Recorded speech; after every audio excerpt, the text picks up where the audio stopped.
So I'm gonna click that. Then I'm gonna do my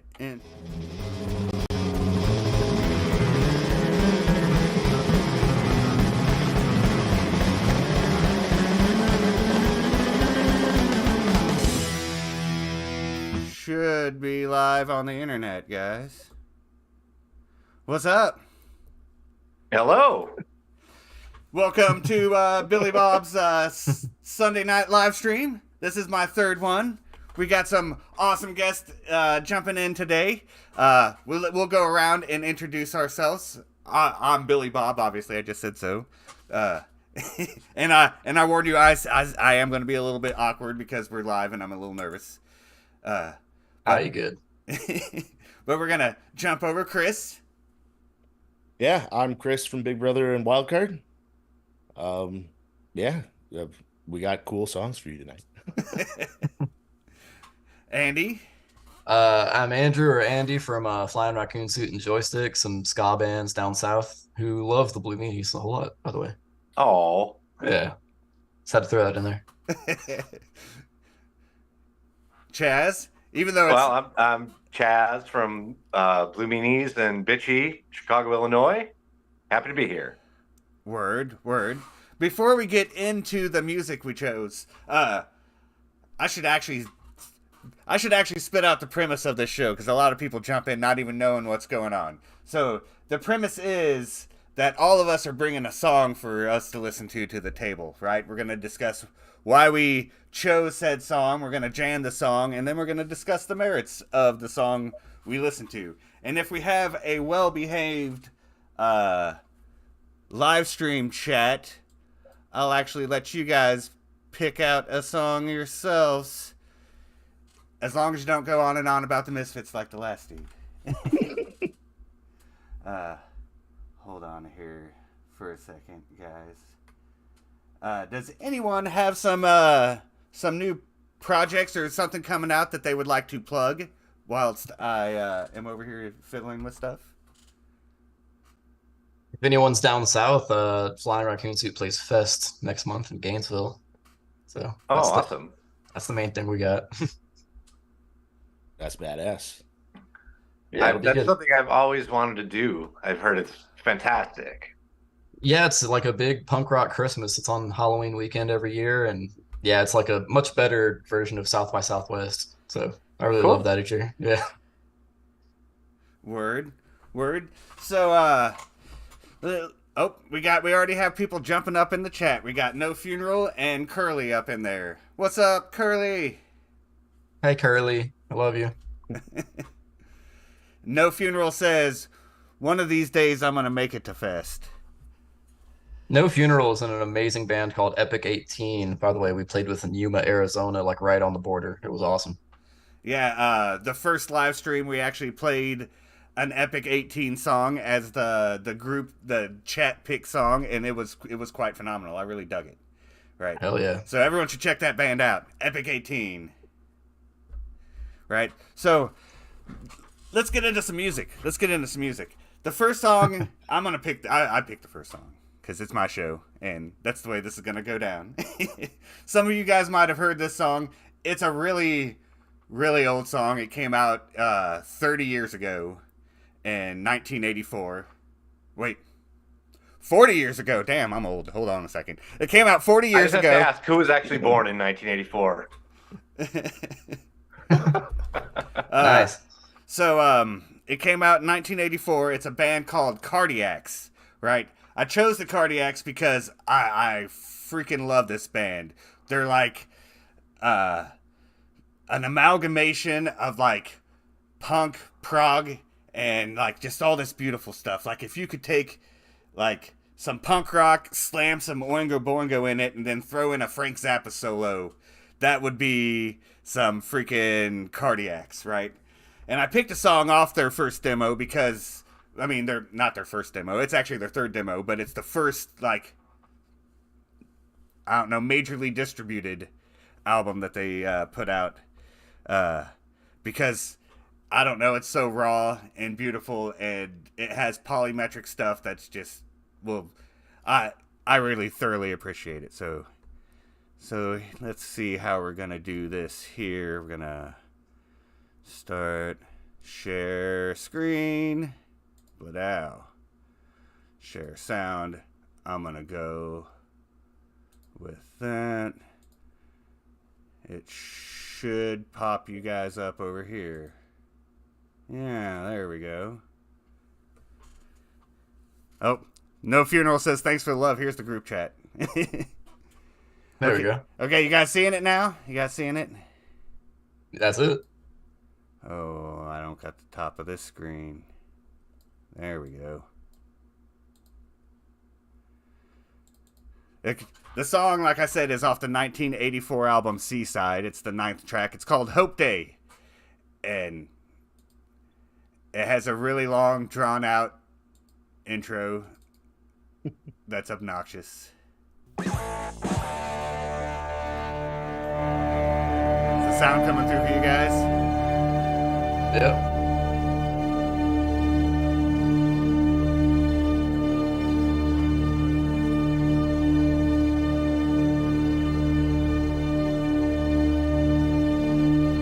Really long, obnoxious intro.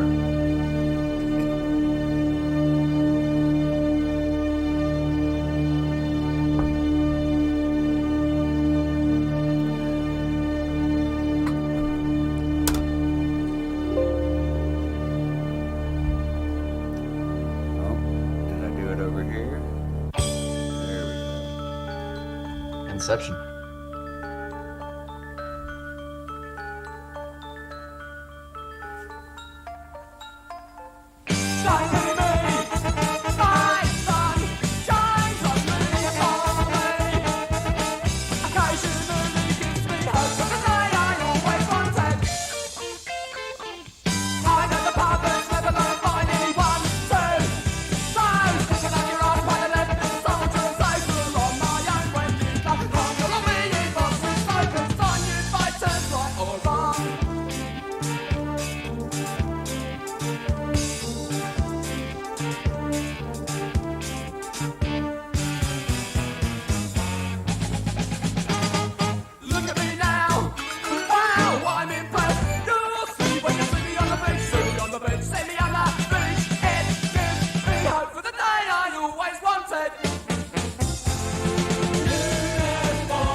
What'd you think of that crazy stuff there, guys? Holy crap, we have multiple Chazes up in here. Hey, I think I got myself back. Hold on. I could definitely see the. Oh, I can hear you now. All right, hold on. Let me turn my phone off. I could definitely see the comparison to Oingo Boingo, but were they first or was Oingo? Well, that's yeah. They Not that formed, they drew off of each other, but yeah. they formed in '79, but they never really took off. They had a single get big in the UK in around '87, but that's the closest they ever really got. I guess the tabloids got a hold of them and spread a bunch of false rumors, and the band never really took off after that, even though they got even more proggy and even crazier. Yeah. Damn. Yeah, they remind me of like if you took the Addicts and gave them acid. Like that was super cool. Yeah, I was worried it was kind of a long song, right? But there was a lot of elements in there to keep me busy, so I figured maybe you wouldn't notice that it was so obnoxiously long. But it was like 6.5 minutes, guys. It was great. I love Neo Funeral's comment about Hans Gruber and the Diehards because I think that band needs to hear Cardiacs. Oh, they really do. They really do. Everyone really does. Yeah, like I said, great, super talented band. Grossly overlooked. The lead singer recently died, and like a lot of people stepped up and was like, "Yo, you should check this band out." In Tim Smith's honor, because that dude was fucking awesome. Yeah. Yeah. So we lost you for a second, Chaz. You back up in here? He's muted again. Poor Chaz is having some difficulty today, guys. Yeah, Curly, you should check out their discography. It is wonderful. Like I said, that was their 1984 demo. They put out an album in 1997 that is a 2-disc prog masterpiece that a lot of people can't make it through the first couple minutes because it's so crazy. It's a little right up Curly's alley. Yeah. You'll love him, Curly. Yeah, Curly, I guess, wasn't initially into ska before he was in a ska band. He was more into prog, and then you guys sucked him into it. Yeah, best of both worlds. Yeah. That's why I love the newer Flying Raccoon Suit albums, is because we're gonna have 2 Chazes again. Whatever it takes. Whatever it takes to get you here. God damn it. I thought you had it for a minute, Chaz. I did. I rebooted. I don't know what the fuck's going on. Anyway, that was definitely, I don't know, I missed all of it, but that was definitely some Zappa-ish crap. And oh crap. So did we determine, last I heard, did they come before Oingo Boingo or not? Well, okay, so they formed in 1979, but they never really took off. So I doubt that Danny Elfman ever heard them until like the mid 80s to late 80s. Right. But yeah, the name of the band sounded I feel like I've heard the name. I've never heard any of the music, but that was pretty wild shit. Yeah, it was. Hold on, I'm gonna turn one of me off, I guess. That's what I was doing. There you are. And I'll turn one of me off. All right, there you go. But yeah. The like I said, the solos sound like he just threw Frank Zappa right in the middle of it, right? And the percussion is also crazy Zappa, you know. Yeah. Like that's one of the cool things about Zappa, and just it's something I would have expected out of you, actually. but it had right to be in your wheelhouse. Oh yeah, you know me. I'm a huge Mr. Bungle fan, right? And the first time I heard that band, like one of the first things I thought was Mr. Bungle, and I discovered, that band came before, so obviously Mike Patton was influenced by some Cardiacs, and I've seen him wear a Cardiac shirt, so okay, you could tell. Amazing. you could tell that Patton drew some influence from that band. I don't know how the hell he would have heard of them, but I guess he did. And and I'm Well, pretty, you did. yeah, yeah. But I learned of them years later. Like Yeah. I think it was like 2017 when I first come across it, which like I said, it like that grossly underrated band because let's see, Tim Smith had a stroke in 2008 and was just confined to a wheelchair the rest of his life until he died recently, right? Which, I mean, the irony of being in a band called Cardiacs and then, you know, That's terrible, but yes, the irony is real. the irony is real. The irony is real, and I don't think it. I don't think it was. I think he realized the irony in it, like, but you know, whatever. Great band, great band. So, I think we should move on to Chris's song next. Chris. Oh, Yeah. all right, right into it. Yeah, right. We're just gonna jump right into it. Yeah, Chris picked the shortest song. That's why I decided to follow it up after my longest song. He picked a band from China. Tell me, why'd you pick this band?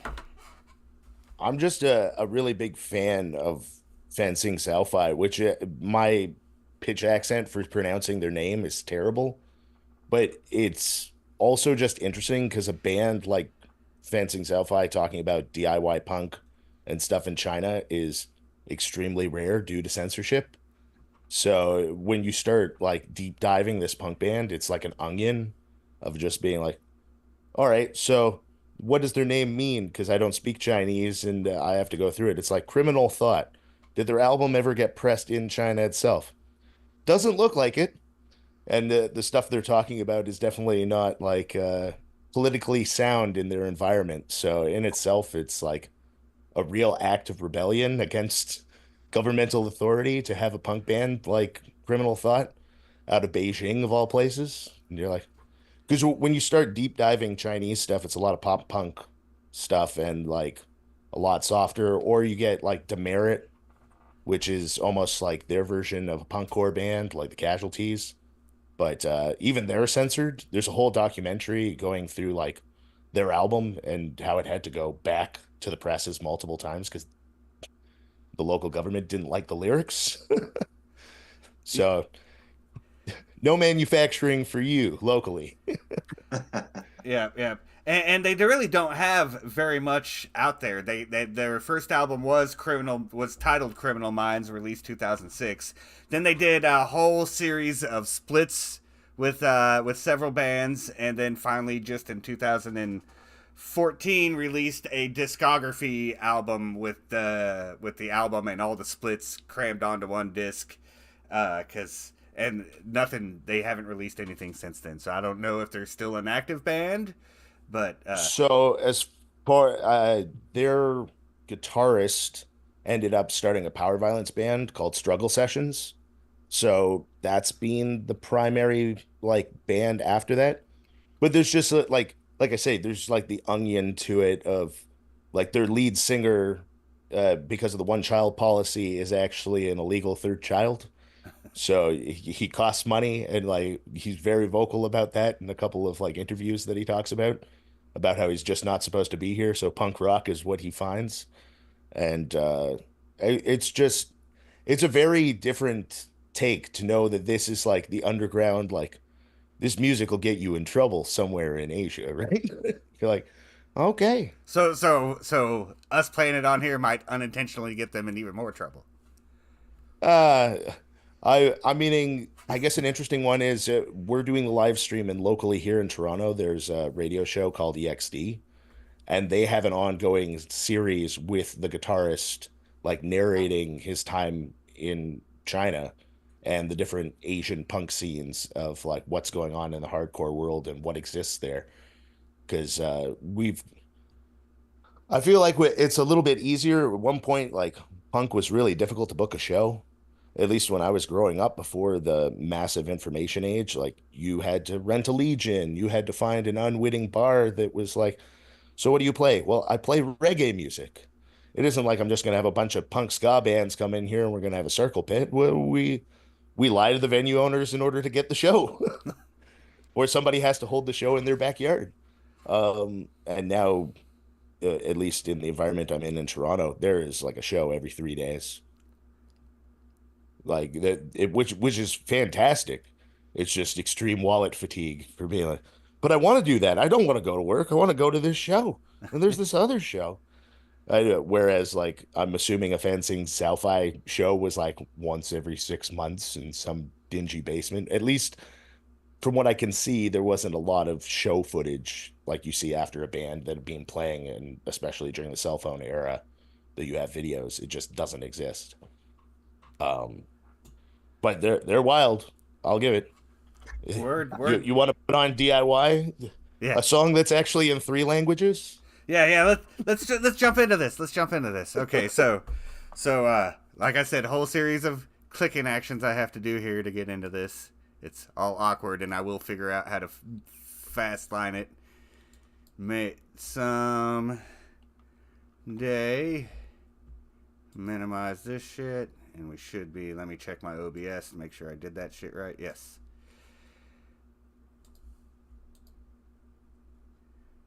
Oh yeah, this song is off a split they did with SS22, which is a German band. So had to find manufacturing somewhere. Yep. Let's jump into it. DIY， 如果你有奇妙的想法，行动就是最好的表达。探索与创造的过程，快去 DIY。谁能控制你的想法？谁要控制你的想法？谁在冲你微笑？更都跑。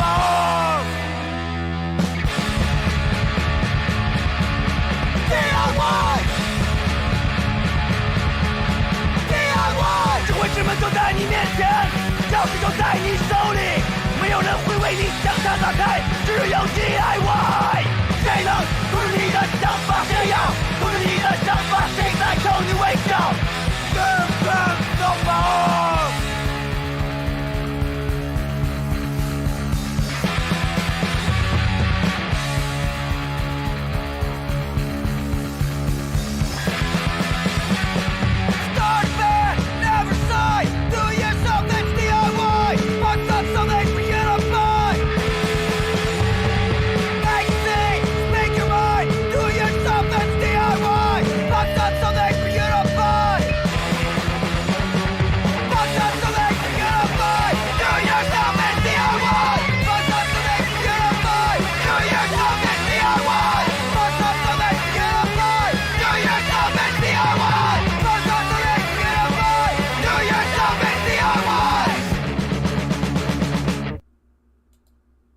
Yeah. Hell yeah. Nice. Okay, let me fix the chat thing. Yeah, I love the energy in that. Like, and now that you gave me the backstory behind some of the band, the history, I loved it even more. Yeah, it's wild to have a band that's singing in 3 different languages, and you're like, so part of this is English, part of this is like Mandarin, and the last part of it is I think it's Norwegian. But that was impressive. Yeah. And even like the accent for like the English part was dead on too. Like they know their stuff.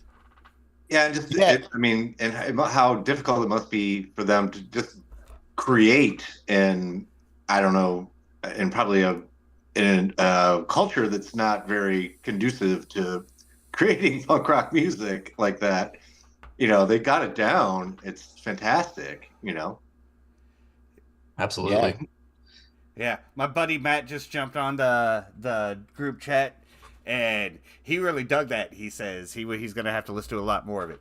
But yeah, that was fucking awesome. That was awesome. Thanks for introducing us to that, Chris. Definitely. Yeah, you're very welcome. Yeah. Phenomenal stuff. So now I think we should jump from that into Chaz's song. Chaz, you want to tell us why you picked this song by what was it? Slint. I'm dyslexic. I have problems reading shit. Slint. So Slint was they're from Louisville, Kentucky, they came out of the sort of the '80s Louisville scene. They were like Louisville, the band in the mid '80s, hardcore, post hardcore with Squirrel Bait. So these are a couple guys that were in Squirrel Bait, Brian McMahon and Britt Walford. Squirrel Bait were like kind of a teenage punk rock hardcore. They were the hardcore scene in Louisville, which was a very small community, you know, small city. Um, so and the Louisville scene just exploded later. I'll get to that in a second, but like um, so they kind of came out of Squirrel Bait, which were like basically a very earnest hardcore band, kind of like I would equate them to like a Dag Nasty or something. Um, and so they broke up, and so they sort of splintered into like these very arty elements of different bands. They Squirrel Bait spawned like Bastro, Splint, Gaster del Sol, um, just like all these great bands that eventually, and then the people from those bands like ended up in, you know, crazier other bands. Some of them went experimental, like like Bitch Magnet and you know, like David Grubbs, who was in Squirrel Bait, ended up like doing a lot of crazy experimental stuff in Chicago with Jim O'Rourke and blah blah blah. But Flint was these guys were like teenagers, so they recorded their first album with Steve Albini in like 1989, which was a very different vibe than this record. But Spiderland, which this came off of, was recorded by this guy Brian Paulson, who again, this was all like stuff that these guys became like crazy, like famous. Brian Paulson like started with like he was in a band called Man Size Action, which is like a hardcore band from Minneapolis. But then he started doing like Wilco and Sunvolt Records and Superchunk and all these other bands. And like so Slint started, and they were like kind of like this. Their first record was very angular and like post punk, post hardcore, and like kind of like they were finding their way. And then this record Spiderland came out, and like it's oh my god, it's like it's so evocative of a certain mood and a certain like it's dark and heavy, and like it's like when I first heard it, I thought it was like it had like the heaviness of like a Black Sabbath record and the darkness, but it was like an but if like Nick Cave was at the helm, so it's got this like crazy heavy darkness and like whatever, but like it's um you listen to the song, you'll hear it, but it's like, and the whole record is like this. It's such a mood. It's such a dark mood, and they were shrouded in mystery. They broke up before the record came out, and nobody knew shit about them for like years. So they broke up. The record came out in early 1991. I think I got it like maybe at the end of 1991, and they're like it didn't sell. Nobody knew about them. It was like the cool thing you could tell like, oh, to your hipster record collector friends like I was like, oh, you ever heard of these guys? And like, no, never heard of them. And then like eventually they all went on to do these other things, these great things, like all these Louisville guys, like, you know, it was great. But this record did nothing. It flopped. It did no one knew about it. They didn't tour until 2005. I saw them twice in 2005 in Chicago. Fucking amazing. And then they toured again in like 2014. But like just like totally just like it was the most brilliant record like ever. And they were just like, whatever. We just did this and now we're gonna move on. But the song is spooky. I mean, I guess it's Halloween, whatever, but like it's the whole album is like this. The production is brilliant. It's like they recorded this out record in like 2 days or some shit like that, as sort of the lore goes, and it was just like done really quick. The lyrics were all improvised, and it's just like once you hear the guitar riff, you'll know what I'm talking about. And like we had talked earlier, the time signatures and like the whole record is like this, and it's just I don't know, it's crazy. But it's like one of those things where they just went on to everybody in the band, and they just went on to do all these crazy other things. But this was just like, whatever. At the time. Yeah, and like you said, the first thing I noticed was the odd time signature. Like the first time the riff goes through is on a 5-beat, and then the second time through it was on a 6-beat, which made it an 11. Like I'm not sure how to write that shit down, but it's all ones to me. Right, but yeah, we're gonna jump into that. Then off the. Like you said, the 1991 Spiderland album. Let's see if I can seamlessly do this a little fucking smoother this time. Each time I'm going to get a little smoother, guys. So, switch this to that. Hit share. Pop that over there. Hit this over here. That should have been seamless this time. Yeah. Okay. And the cover is a little obnoxious because it doesn't say the name of the band on it at all. No, it's just them in some water, chilling. Yep. Gonna give this a little more volume.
Hell yeah.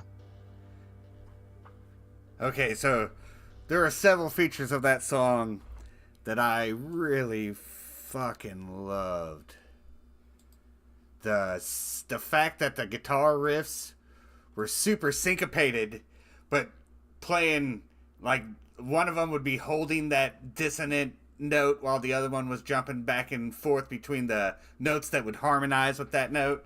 And then they would switch, right? You could hear one in one channel and one in the other channel. I fucking loved how that pieced together like that, right? And how old were they again? That album came out in 1991. Let's see, the band was around from 86 to 91 before they initially broke up, so only 5 years, right? But you They're can, probably in their late teens, early 20s, maybe. Probably late teens, I think.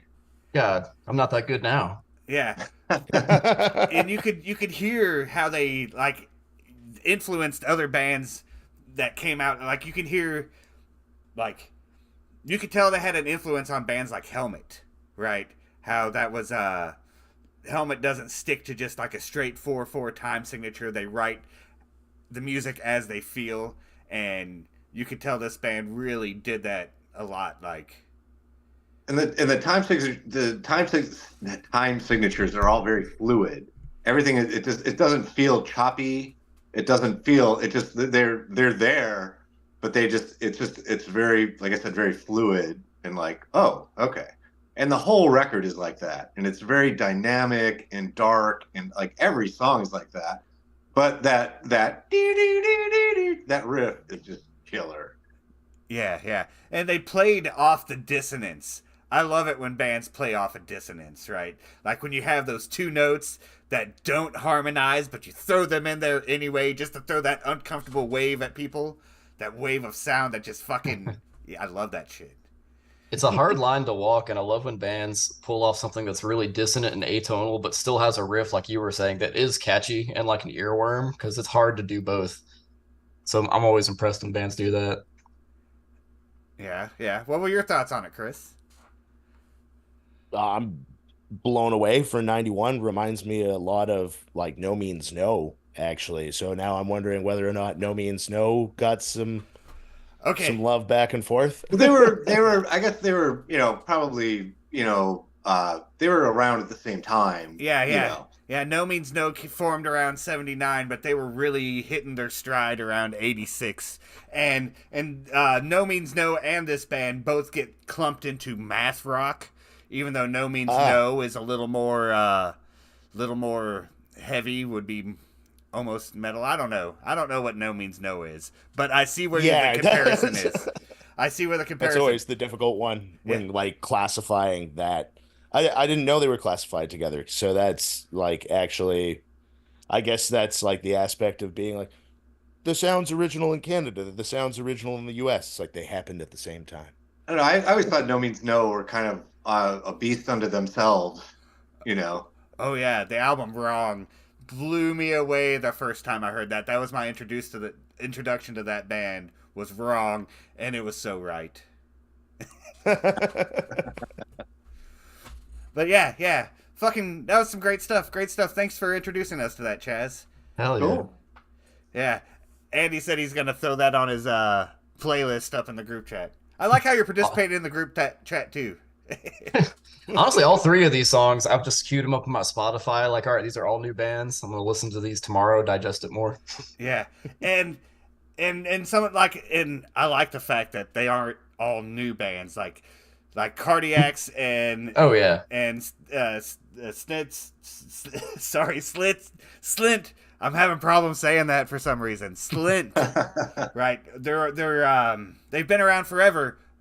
Grossly overlooked, and I think you're right that was something that musical collectors were sharing with each other back in the day, because you can hear how it influenced other bands. It predates a lot of that Helmet, and that's the first thing that popped into my head when I heard it was Helmet.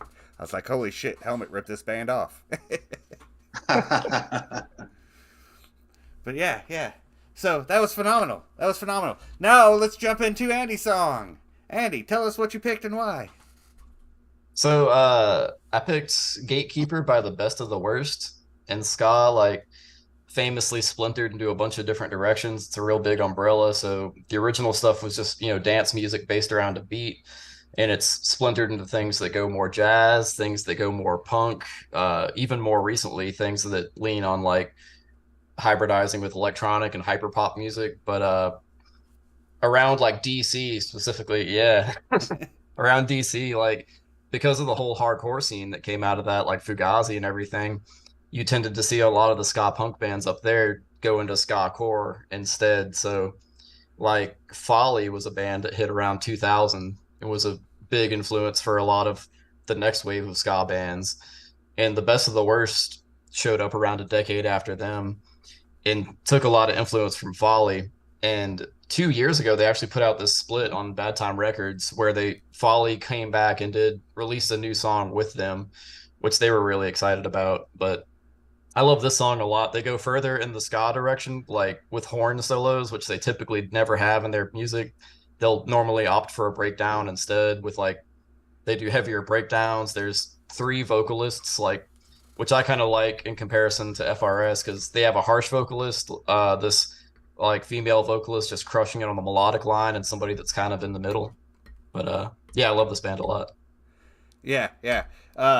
You guys know that every time you guys introduce me to a band, I go back and I listen to everything they put out, so my day has been filled with so much music today. And I've loved all the Best of the Worst stuff. The first album came out in 2008. It was called Quarter Life Crisis, and it was badass. But let's see, I think my favorite track was off of their album Natural Born Haters. It was called Control Plus Z. I fucking love that track. But this one you brought up today is on Bad Time Records, which is a label that you are particularly on right now, right? Yeah, ours just came out in November. Yeah, we're stoked to be a part of it. Yeah. So, but yeah, I listened to their whole discography today, and I love that band. I love this band. I love your choice. Thank you for introducing me to them. Thank you all for your choices. It's awesome. Yeah. So let's jump into this. Guys. Gonna be a little smoother. Blah, blah. It's funny that this is probably the lightest track. And pop this down to here. Come over here. Let's see. I think I did that seamlessly. Let me check my OBS. Yep. That's obnoxious. I hate that I have to click so many things to make this shit work. Folly Gatekeeper.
Cool. Yeah, That's fantastic.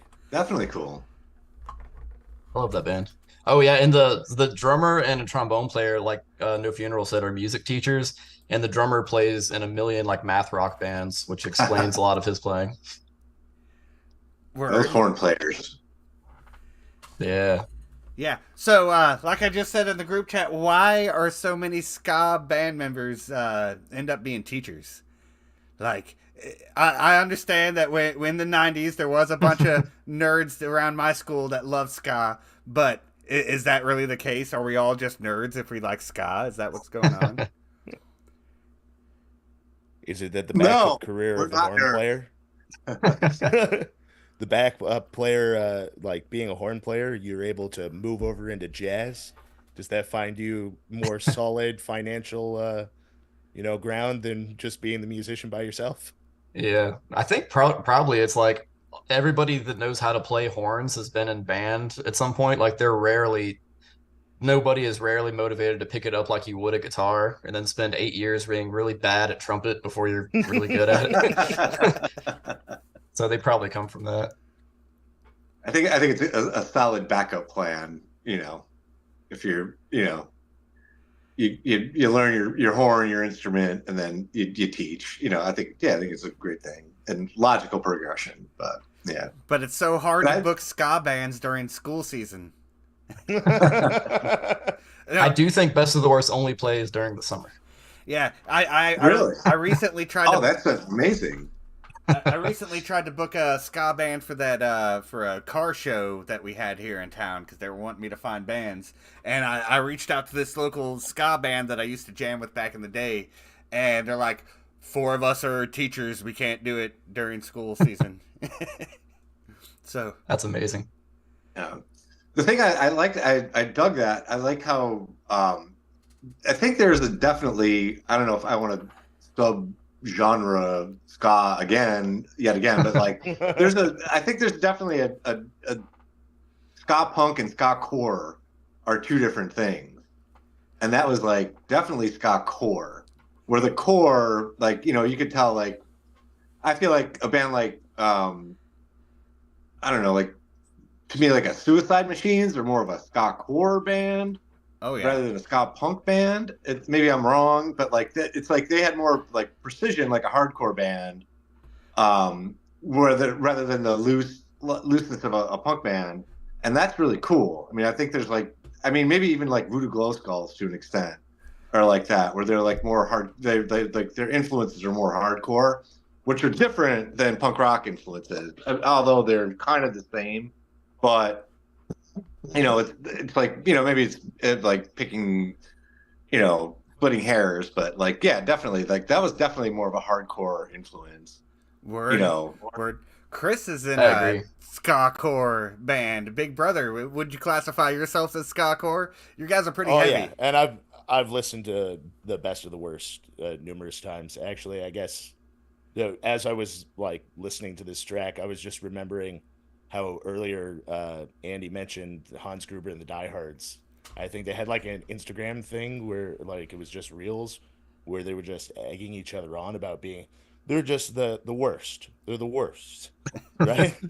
Oh yeah, and Best of the Worst was dragging on. They were just like ripping on each other for 2 weeks to promote a show, and Best of the Worst would be like, yeah, the Hans Gruber hasn't even showered this year and stuff like that.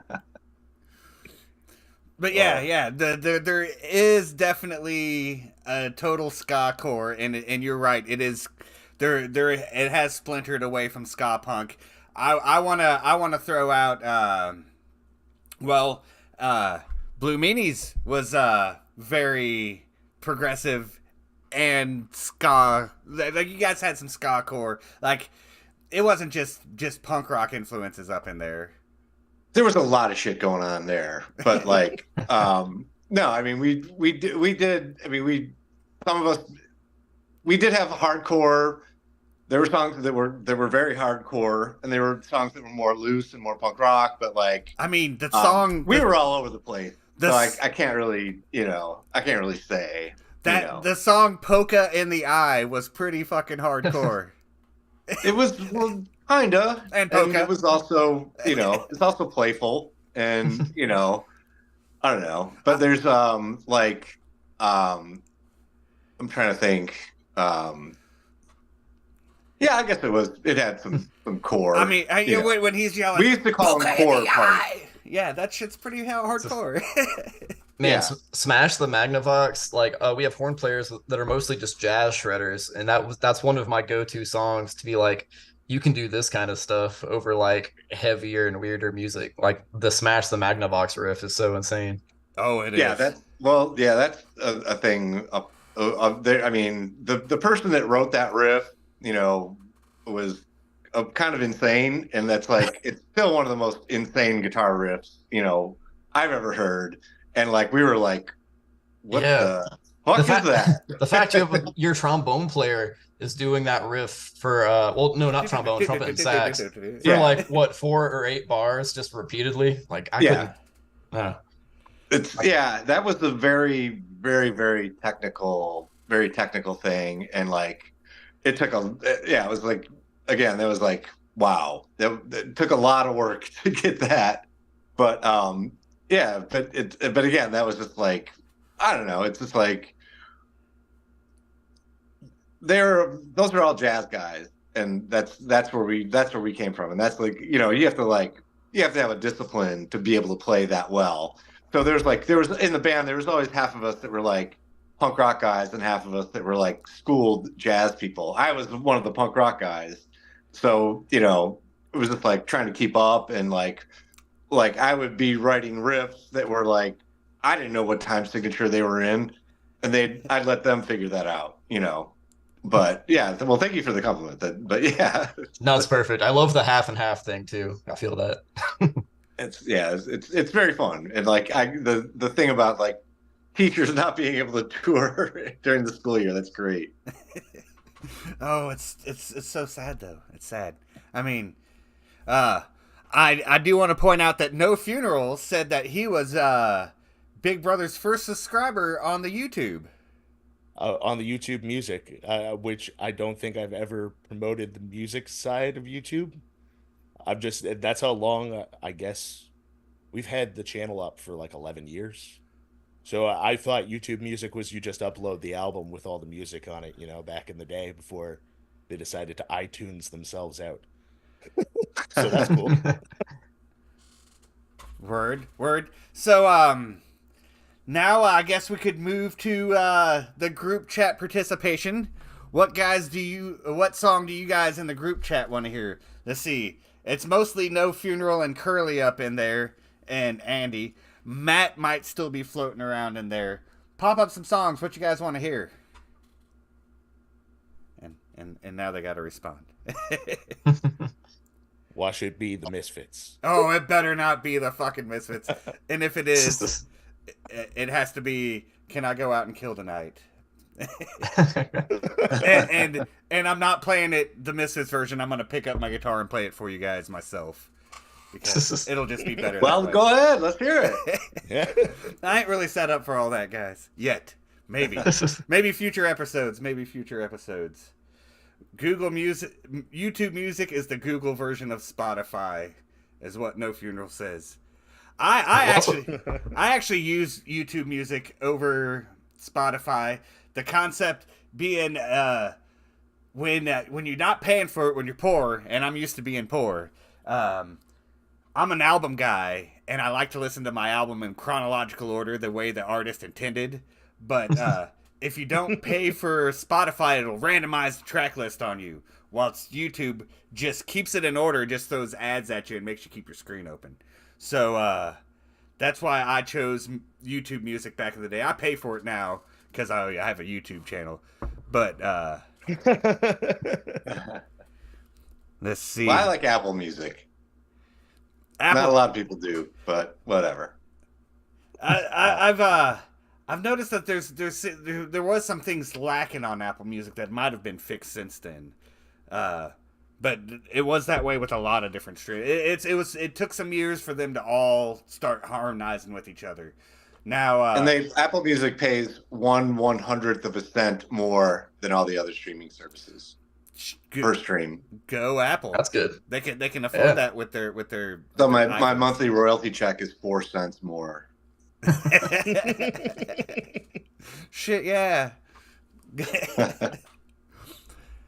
No Funeral said Spastics song, Bad Scene, and a Yuma show. Yeah, let's Google that. Let's Google that. Let's see here. Oh, I'm typing on the wrong computer. Fuck. I got two computers in front of me, guys.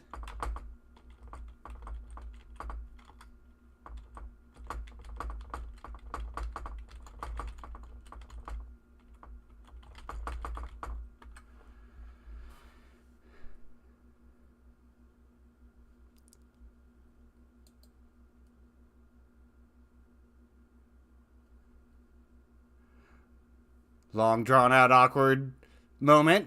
Gotta love that. Okay. As you run mission control. Yeah. So I found the track. I found said track. We're gonna bust into that for you. No Funeral.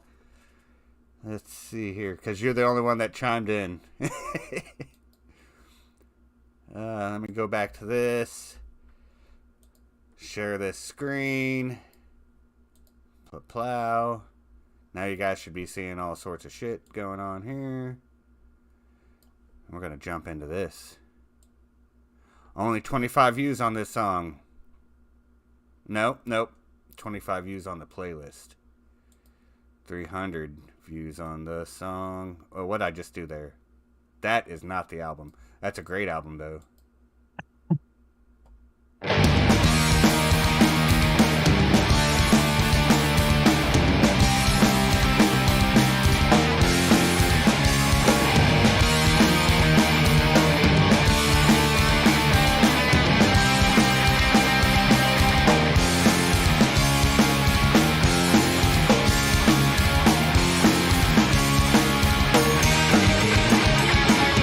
Where we're from, the scene is dead, and we can't figure out why.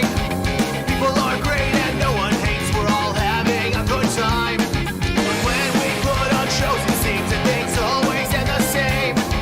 Bands are hyped and feeling right, but the crowds are fucking lame. So we're going out to Yuma to play a show, drinking beers and hanging with the people we know. Even if it's over 100 outside, the AC's working and everything will be alright. Yeah, it'll be alright. Yeah, it'll be alright. Yeah, it'll be alright. Until we're back at home again, the scene's still fucking dead.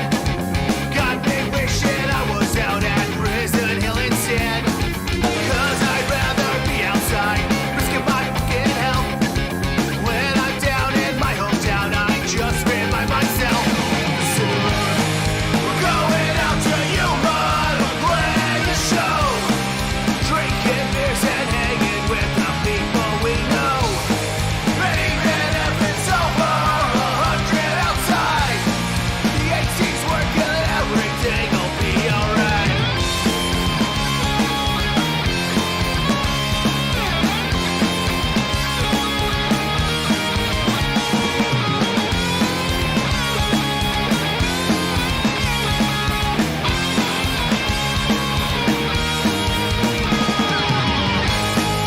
Going out to Yuma to play a show, drinking beers and hanging with the people we know. Even if it's over 100 outside, the AC's working and everything will be alright. We love it here 'cause you're keeping punk rock alive. Can't find it again without a 3-hour drive.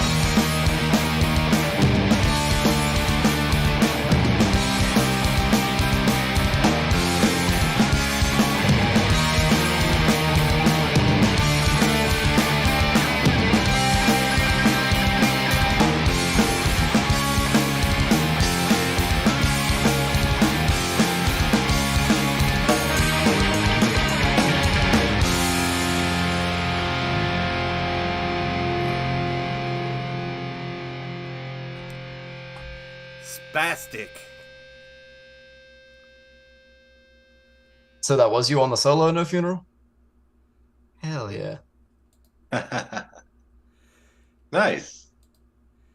Yeah, so this is the second time No Funeral has done this to us, where he's like, play this song, guys, play this song, and then I pick the song, and he's like, okay, so this is my band.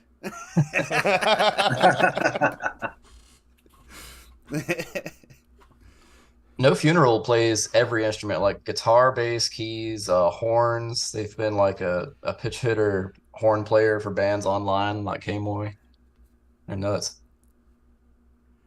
He says that Spastic has a new EP coming out soon. So we should keep out for that, because that was really good. I thoroughly enjoyed that.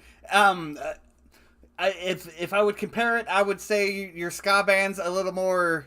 I don't know. I really love the horns in that Epic 18, but that was pretty fucking phenomenal. Wait, what happened to my live stream here? What do I got going on? Oh, I thought it went down for a second. I'm watching it in the corner in my second computer here. But yeah, I thoroughly enjoyed that. What were your thoughts on it, Chris? I thought it was really good. It's definitely as we go from ska core to ska punk, right? It's a little bit more of the ska punk. Had the feel of you ever heard of a band called V-Town and the Have-Nots? No. All right, very reminiscent sort of ska punky sound to that. They're the soundtrack to Moto Racer 2 for PS1. Like literally the whole video game Okay. is just V-Town and the Have-Nots. They're a band from Michigan. And it's all just their instrumentals for 22 tracks while you play this racing game. And the whole time I was listening to it, I'm like, reminds me of that. And the lyrics are funny too. I'll give it for the Spastics. I'm guessing it's hot in Yuma. Because God knows if the AC is working, then everything will be all right. I'm like, that sounds like a very bad tour van. But yeah, so that was fucking fun. I've had a lot of fun tonight, guys. You guys had some great musical picks, right? I now have some new music to add into my long ass work days that I've been having that are eating away at my soul. You gotta love the post office. But yeah, I've had a lot of fun. We got some good music. Get some good dialogue back and forth between us. I think we melded well up on this show, right? Oh yeah. And I would love to have any one of you guys back on my show at any time, because this has been awesome. And I appreciate you guys taking the time to do this. Anytime, Bill. Thanks for the new music, y'all. Yeah. Hell yeah. Right, so I'm going to close this stream up. I want to thank No Funeral for yet another wonderful track from another band he's in. That makes me giggle. That's the second time he totally did that to us. He's like, yeah, I'm in this band. Fucking right. But I mean, I keep letting him pick, so it's kind of my fault, you know. Right. But yeah, so I'm gonna wrap this up. Like I said, thanks for your time, and thanks to everyone who participated in the group chat. And like I said, this group chat is gonna be immortalized up into the mainstream forever instead of disappearing. Because, like, I always find it frustrating when I'm watching like somebody who had done a live stream and now the live stream's no longer live, but there is no group chat and they're communicating with people, and I don't know what the people are saying because that group chat is gone. So that's why I immortalized it for everyone. Just a little unnecessary explanation there. But I'm going to close this out. Thank you guys for fucking taking the time to do this. No problem. Thank you, man. See you next time. Word. Thank you so much there, Billy. See it. Yeah. All right. Bye. Later. And